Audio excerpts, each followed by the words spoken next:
Hey everybody, welcome to another very special video of Gen Con 2025 coverage of Warlord Saga of the Storm. Chris Vac, aka Nirvanto, here with a different kind of video because this is a different kind of event. I was able to participate in a pickup on-demand draft for the new set, Into the Accordlands. These are those repacks. If you see my box opening, you know exactly what we're talking about here. But I wanted to do a video kind of showing you, going through the packs, going through my pick process, telling you where I went wrong, telling you where I went right, but also just kind of showing you what it's like to draft. So let's start off with the first pack. So you kind of go through. Right now I'm going in ice cold. I think I did a sealed event and that was it, so I didn't really know what I was doing. I kind of have an idea of just what cards are good in a limited format, which are bad, but I also am going in with the mentality of rare drafting, where it's, let me just get some good cards that I'll need once the set eventually comes out. Like, this is a drafting is an easy way to do that. You don't build a great deck, but that's also kind of top of mind. Funny, this pack, again, you can see these packs are repacked to get 2 Yathrins, but taking a look at this pack, don't really know, like, I really don't like either rares. One is like a fighter action that is pretty good and will be pretty good in War Boss. The other is an extended art rare that is essentially the new grave robbing.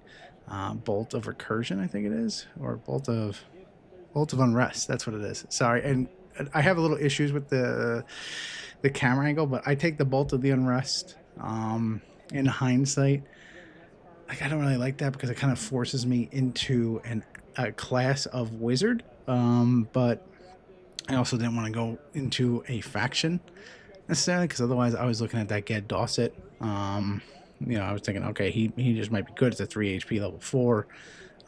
Lock into devs, hope I get a dev warlord. But I decided, let me go with the Bolt of the Unrest first. It's extended art, it's cool. So it's a bit of a rare draft, but usually with the first pack, you usually want to just pick the best card. It's very simple. It's whatever card you get, whatever card you really want. Also, just could be your personal style.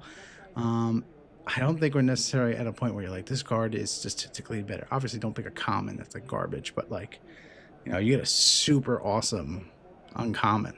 Like, you get the Oracle, then yeah, grab him. That's totally fine. But usually you want to grab your rare. They tend to be the more powerful cards and everything like that. This video is a little slow just because the judge was explaining how draft works. So obviously 3 packs. Everyone opens a pack, takes a card, passes to the left. Once everyone's out of cards, you open up the next pack, and then you pass to the right. And the third pack, pass to the left. After that, build a 30-card deck, and you're good to go. So that is the long and short of draft. Very similar to Magic the Gathering.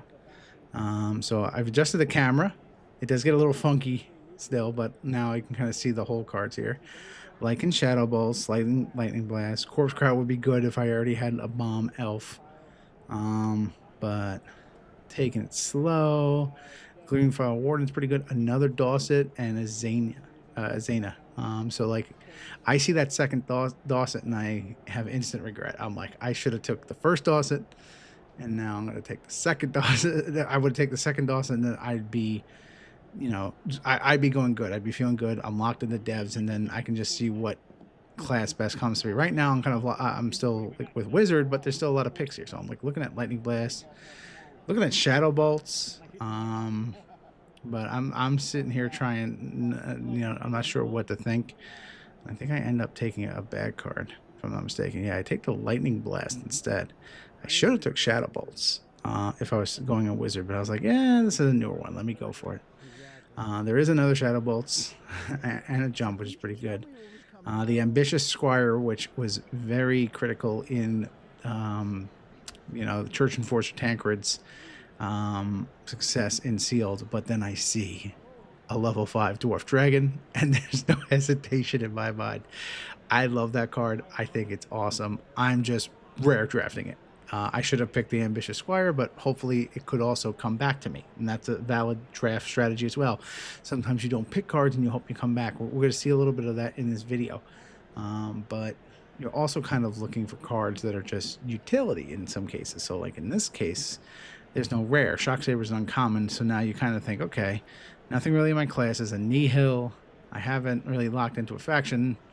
I did grab a dwarf character, so it could be going dwarfs. Magic Missile is not really that great of a spend order, but Core's Patience, on the other hand, could potentially win a match where you stun a front rank Warlord, and no matter where I'm going, that could be a splash card. So I decided to grab that. And that was the thought there. I still think that was right. And then I see Wither and I pause because I'm thinking the same exact thing. Like if I get a level 2 cleric, level 2 rogue, doesn't matter what faction I'm in, I can move up and get usage out of that, even if I'm a fighter. So taking a look at this pack, don't really know. Final Farewell, pretty cool card, but not in the classes I'm looking at. Some good starters, but I think Wither is the one that I take just for that same utility reason.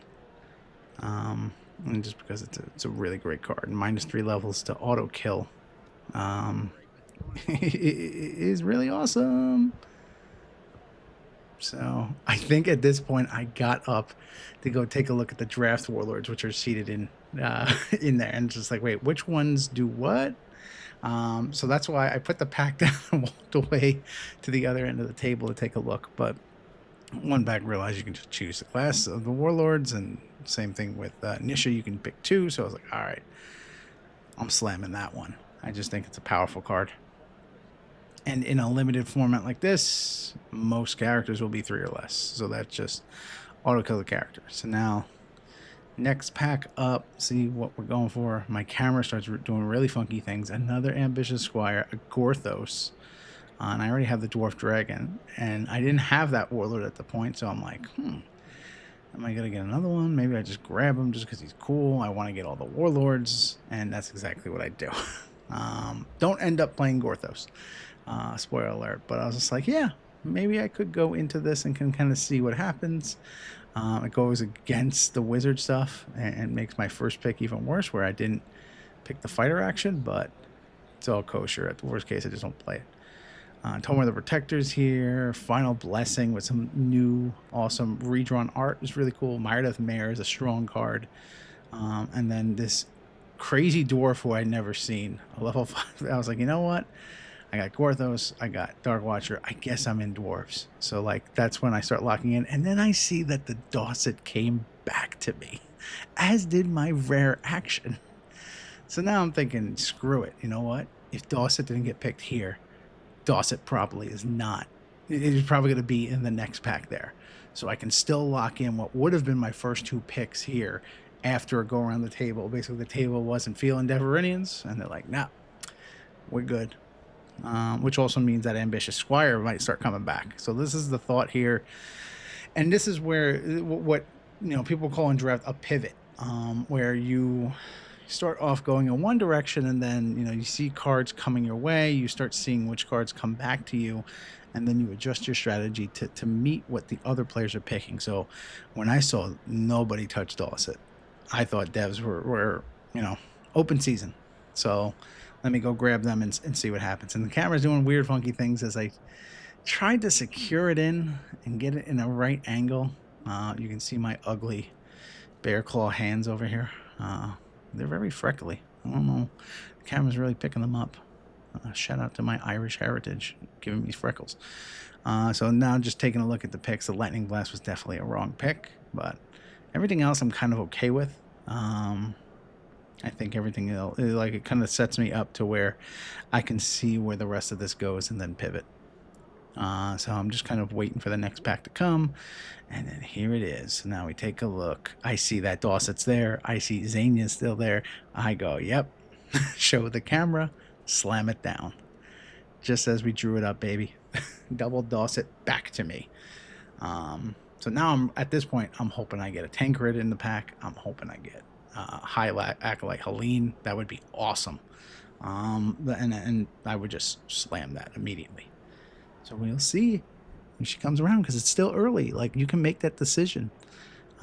You're in pack 1. I mean, you've gone through every pack, so you know she's not floating around here. But 2 more packs, and will somebody take her? Maybe they'll take her if she's foil, but there's a chance no one will take her if they're already locked into a different faction, and I already know everyone's not playing dev. So I take a look at the big dev lady over there.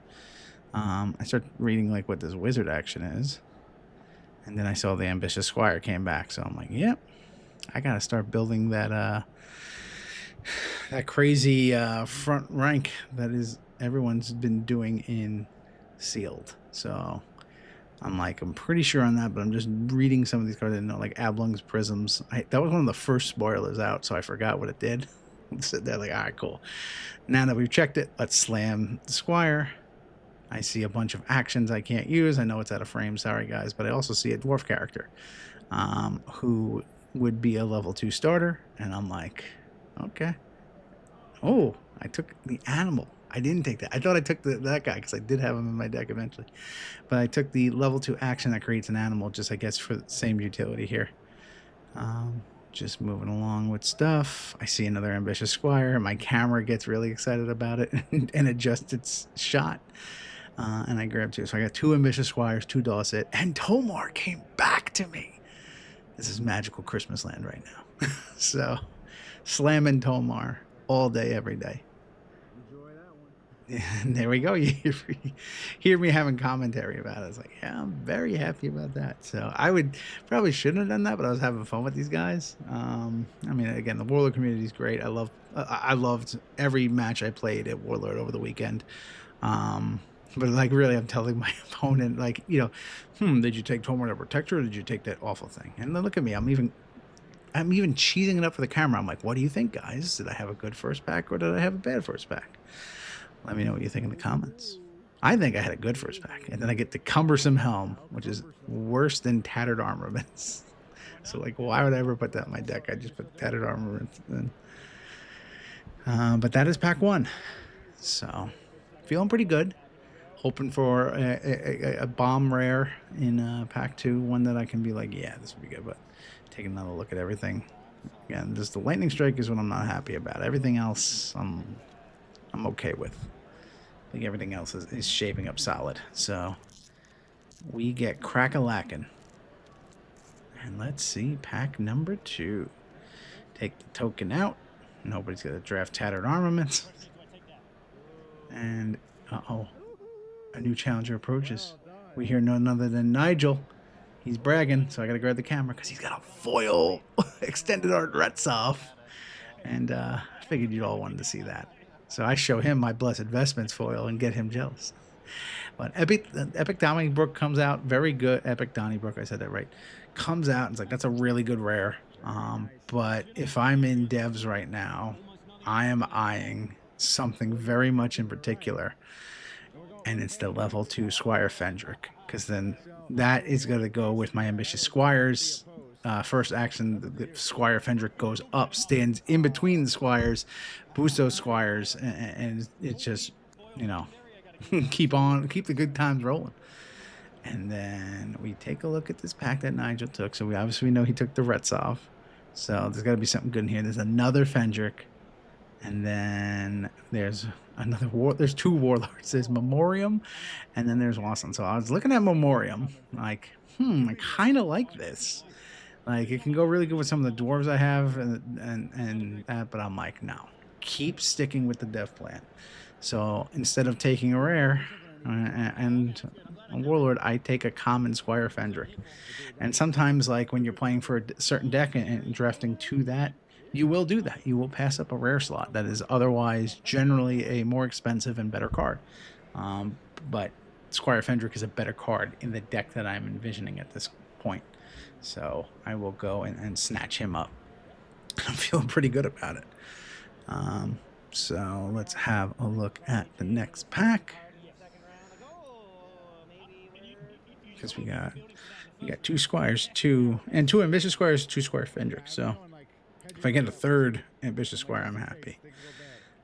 Skulk in the Shadows. It's all right. This rogue action's not going to help me. That spiritual weapon's pretty cool. I see a dev. I see this instigator guy. So these are kind of what I'm eyeing. I see the flame jester, who's kind of utility in everything, and I go, yeah, let's just take him. 13 AC, 3 attack. He is, no matter, I'm still kind of keeping myself open to pivot to dwarves, just because of the dwarves I was able to grab. But I was like, okay, I can just drop him as a level 1 and he be impactful. So let me snatch him up. So that was a utility pick. So then we got Trogid, who's very niche. A bunch of cards that don't really matter. Pretty junky pack. I see the Gene Cord Initiate, which fits. Rock Arm, which is just a really good card. But I decided let's now close up the dev starting army with the Gene Cord Initiate. So if I don't get a third Squire, I'm cool there. Because we can just start the Initiate. They're not going to really want to swing at him anyway. But he's there. Now everyone's really starting to think. Everyone's taking their time. I will take my time to have a nice little water break. Nirvana Tool. That's right. Merchandise, baby. Just like that sweet playmat. All right, let's take a look at the next pack. What do we got cooking here? A bunch of freaks that no one needs. Leveled is really good. I see another Tomar.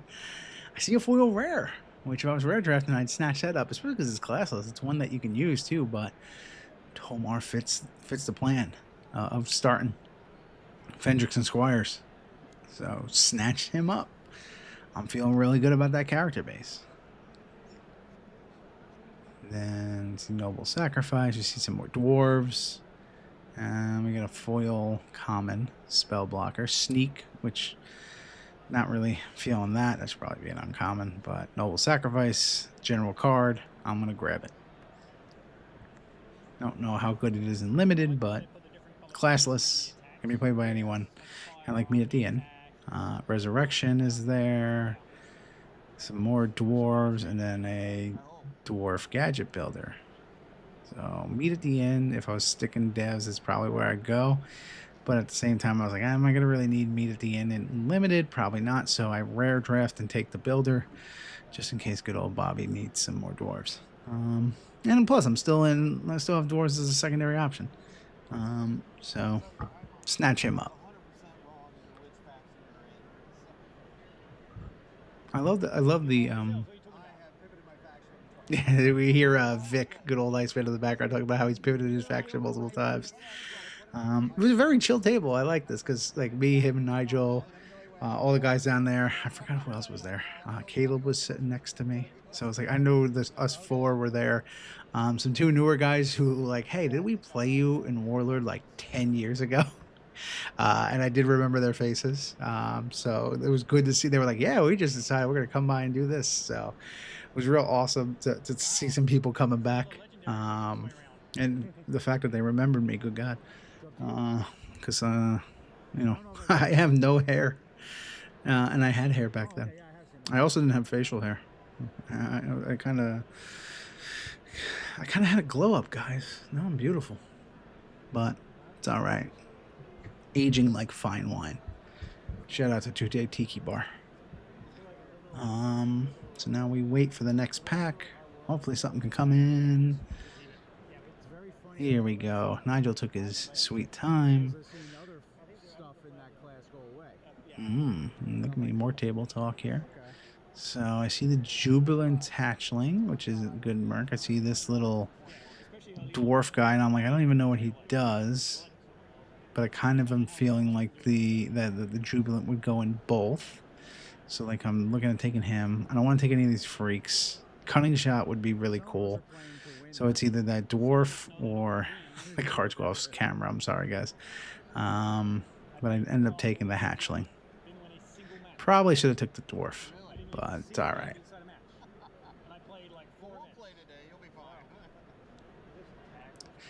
Funny enough, Nigel talking about like how he drafted yesterday, didn't win a single game in a single match. And funny enough, he would be my round one opponent in this and absolutely demolish me. So he eventually got his win. Nigel had a very happy story. Foil extended art Retsoff and a W. So take a look back. Loving the two squires. Loving these devs here. Feeling pretty good. I'm not gonna be that old. Come on. My kids to actually explain what words they're saying. Nigel showing his age, talking about he doesn't understand his kid slang. Yeah, especially because they can tell you the wrong thing, then you try to use it, and then you look even dumber. So let's see. Noble Sacrifice, Sneak Attack, both good quality cards. And then I see the Memoriam came back, and I'm like, okay. I definitely want this just for me, but I'm also in dwarves. And I don't have Gortho. Like, I don't have to go Gorthos now. Now, Memoriam would be much better. I don't really have much in cleric support, but I do have the Core's Patience and the Wither, so I'm like, okay. Nothing else I really like in that pack anyway, so take the Warlord. Give myself some options for my second faction. And I put everything together in one stack, so my pack 1 and pack 2 are now in one stack.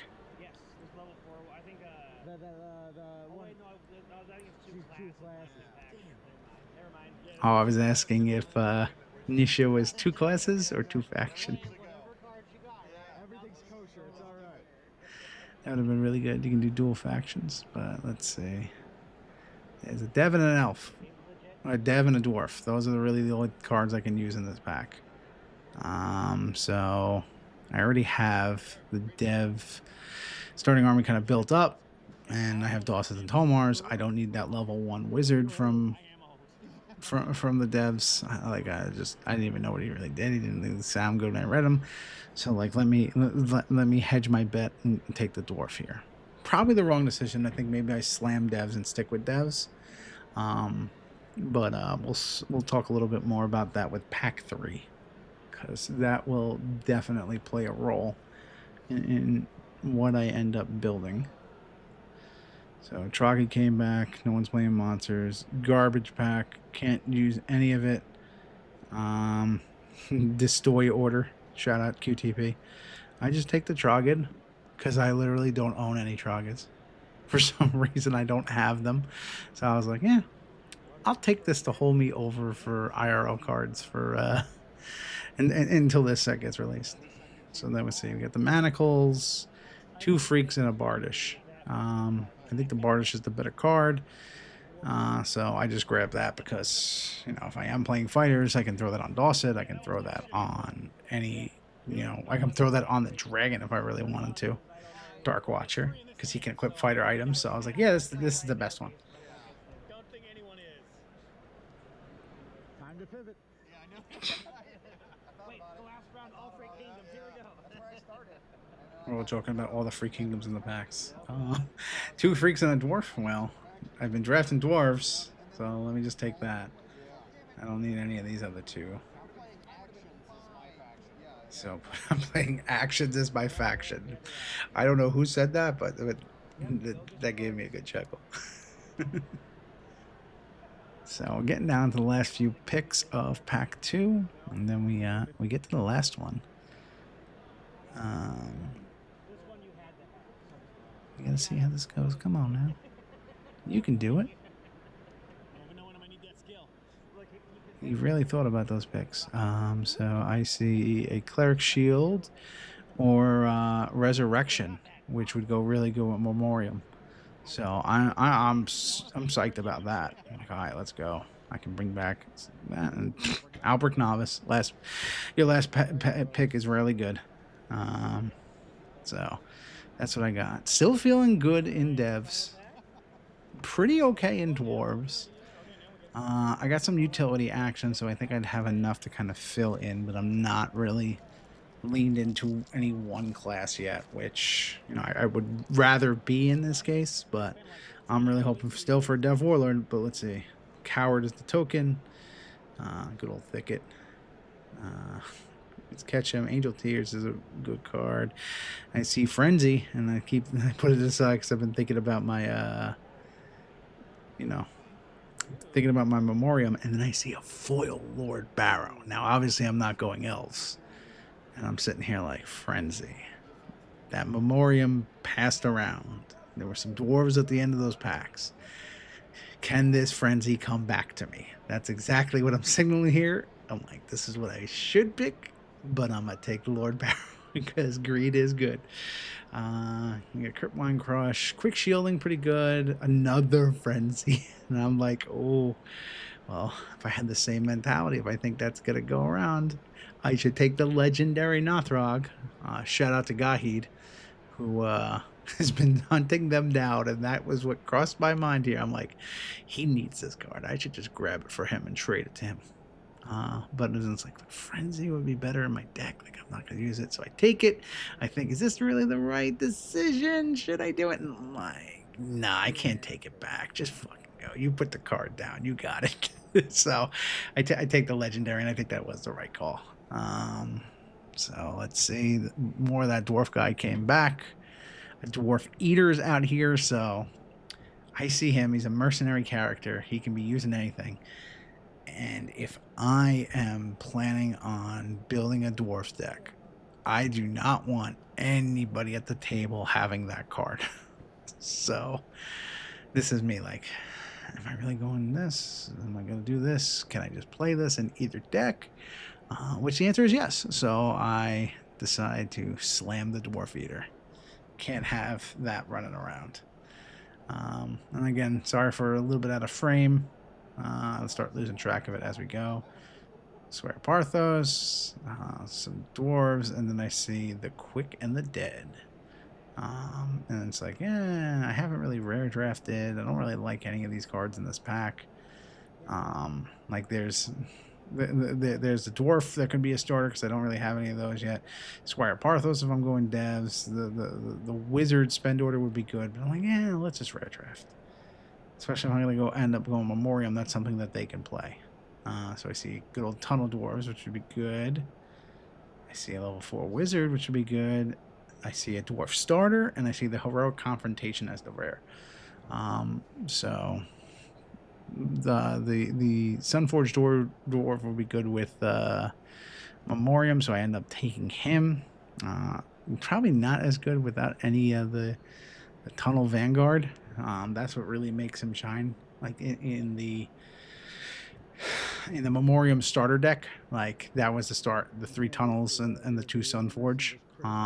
And it was a super solid start. I think dwarves will have that great start in constructed, and that will be the go-to. I'm like, I feel like I've been a daily and a dollar short. Honestly, I think I say that, and I think it's just delusion and tiredness. But like overall, I'm feeling pretty good about everything I've done. Like taking a look at it. So I see a freak warlord who I like. I see another heroic confrontation, which is like, damn, I should have took both of those. That would have been good. But I think what I end up taking this dwarf guy because again, it's now I'm starting to get this Memoriam deck together. If those frenzies come back, then that guy's good. Otherwise, I'm taking the level 2 dev with 2 HP, but I'm probably just starting double Fendrick, so I don't need it. And I haven't gotten a dev warlord, and I don't think I'm going to get him at this point. So let me lean into this frenzy thing. Worst case scenario, I got an okay dev fighter wizard. So another one of those Hazak guys. I see a warhorse. I take the warhorse just in case I'm going devs. But I probably could have took Hazak. So I think both decks would use that warhorse, so we're all right with that. Theoretically, Dark Watcher can ride that warhorse. So here we go. We gotta get the next pack up here. Aureline is ready, and we see Frenzy come back, and we just slam it down and move that back along. The plan paid off. I love it when a plan comes together. I got my frenzies back. I'm clenching my fist over here, feeling the dwarven power, baby. I'm like, all right, Frenzy and Memoriam. I'm like, those two together will take me to victory. Spoiler alert, they don't, because I didn't draft enough cleric support like I should have. But it's all right. But what else do we have? I'd still say we have 2 very good decks here. We have Memoriam, and then we have Nisha Deverenian Fighter Wizard. So that I can get the bonuses from Tomar. I still have like the fighter actions I can use. I'm getting bored and rolling the dice here. So I think those are the 2 decks that I really have here. And I'm just looking to complete it. The second Frenzy comes back. And there we go. So I had a gamble payoff. I am very excited. There it is. And I show them. I passed on both of those, hoping they would come back, and they did. Come on. Don't tell your plan to Nigel. I got 4 of those in one game, in one day. Now was like hoping. I was like, I don't think anybody will. I don't think anyone wants those. But it's Nobody likes dwarves. 14 on the It's clock, true. 2 hit points, do some extra damage. I think it's 15. Is it 15? 15. It's not bad. I do like that version of Frenzy. I don't like the I like the blueberry version of Frenzy, not the, I think it was the CE, where he's just a big old fat white dude. I kind of like blueberry Frenzy. It's really cool. Just because it looks like a custom character, and that you would in the custom character creation, you're like, whatever. I'm thinking, like, do I take that level 5 dwarf, or do I take one of these items? I decide Psych is probably better, but then I pivot, like, do I want this guy? So I'm debating here. Which do I want? And then I'm like, how many level 5s do I have? I got the Dark Watcher. I'm not going to play Gorthos. I got the other Cleric. I got Memoriam, who's not going to count. So I'm like, I got a Dwarf Eater and 2 Frenzies. So I'm like, theoretically, I could have that, but it's probably not worth having more than 1. So in case I draw those level 5s with that, I think 2 for level 5s is max that I'd want, just from a mathematical standpoint and being able to play it, because I need to have a level 4 with it, or I need to go level 3 and spend back. Let's go with that one. It's a solid strategy too. I'm glad I agree with myself. Solid strategy. First round of packs for battle. I did get a foil warlord though. Oh, nice. Showing off Lord Barrow. He's pretty cool. Anything I can do to compensate not having that Reds off. Don't worry, that sounds good. Look, Just to man, remind you. I'm trying to be like get some cool. I'm like trying to hang out with the cool guy. Oh, yeah. in class right now. All right, so we see two devs. We see 1 dev starter. We see 2 dwarf starters, and then we see a bunch of cards we can't use. So well, we could use them. The Everwarm Elixir, but I decided with those frenzies, let's keep pounding dwarf. Let's get that the good old Vlad. I forgot what he is. What his actual name is. Get to enough actions and items I need. So then we see the Tunnel Vanguard. He's that guy, second from the left, and I go, yep, he's a starter. Let me grab him. Though actually, if you don't have multiples of him, he's not a starter. He's someone you drop from your deck. And you drop him next to Frenzy after he's stunned up. So then I see Heroic Confrontation, a Warlord, and then a fighter item. But it's like 3 cards left, and this is my pick. A freaking Warlord or a good fighter action. I'm like, I just got 2 level 4 fighters. Am I going to get this Heroic back? But no, somebody had taken it. So I take the Dev. And then last card is a dwarf. I get the Quartermaster Dirge. So here we go. This is what I got in my pool. I end up kind of laying down this. At the end, I decided to go with Memoriam. I start kind of sorting this out, but I show everybody the devs that I got too. I think in the end, the dev would have been the better deck, going Fighter Wizard. So I got the Tomars, I got the Wizard spells, well, somewhat. But I get a lot of fighter actions, like the Quick and the Dead, the Heroic, and the Warhorse and all that. Like, I'm feeling pretty good. The Core's Patience, I probably wouldn't be able to get. Same with the Withers, but if I'm going Dwarf, then I'm okay with that. So I start kind of laying these out, start getting ready to build it. But what do you guys think? What do you think of my pools? Was there any pick that you felt that I made that was very egregious? But, you know, at the end of the day, like, you know, this is kind of the mindset that I have for draft. And really, there isn't a right or wrong way to draft, I don't think. Like, some hardcore Magic players will say absolutely there is a certain thing that you should do. But at the end of the day, it's Warlord. So the D20 still rules overall. Matchups are still very important. And those play into effect. So, and those are things you can't control. So if I can give any advice for drafting, 1, take your money cards, draft them when you get them. 2, play what you like. Make sure you don't pass foil Lord Barrows that you know you're going to love playing IRL. And then, you know, just build a deck that you can have fun with, again, because it's only like 30 cards. So it's pretty easy to fill this out. And it comes with out of options, cowards, and tank, you know, tattered armaments that you can fill your deck with if you don't have enough. So highly recommend that. But that will do it for the video, folks. Hopefully you enjoyed this little analysis. I don't have any more like this in the pipe, but hopefully we get back to IRL drafting and I can do this again. Maybe when the set comes out in November, or November, October. I don't really know. I'm being pretty optimistic, aren't I? But no, I feel like we'll probably get our Kickstarters around that Q4 2025. But now we know cards exist, so I'm a little bit more of a believer now. But hopefully you enjoyed the video. Again, leave some comments, follow me, do all that good jazz. Watch my live streams, which come out in case you want to get some of these, because I'm still doing that. But until then, take it easy, folks, and have a good one. Bye-bye.